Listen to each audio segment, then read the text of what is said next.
Pizza ନାହିଁ, ବର୍ଗର ନାହିଁ, କିଛି ନାହିଁ, ଚିନ୍ତା କରନି। ଅଣ୍ଡା ଅଛି ତ? ଗୋଟେ ଭଲ ଅଣ୍ଡା ଗପ କହୁଛି ଶୁଣ।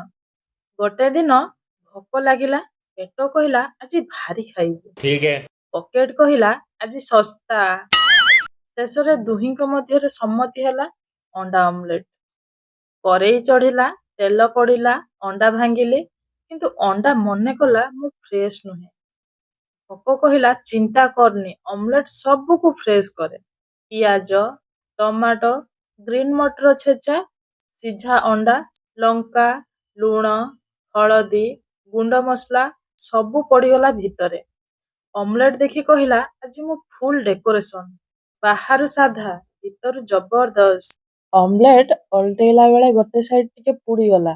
ମୁଁ କହିଲି ନୋ ପ୍ରୋବ୍ଲେମ, ଏଇଟା ସ୍ମୋକ ଫ୍ଲେଭର।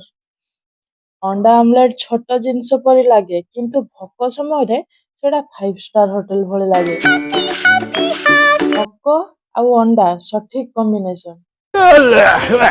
ଗପ ଏଇଠି ସରିଲା, ଏବେ ଉଠିଯାଅ। ନା ନା ନା ରୁହ, ଲାଇକ୍ ଟେ କରିଦିଅ, ସେୟାର ବି ଟିକେ କରିଦିଅ, ଆଉ ନେକ୍ସଟ ଭିଡିଓ ପାଇଁ ସବସ୍କ୍ରାଇବ।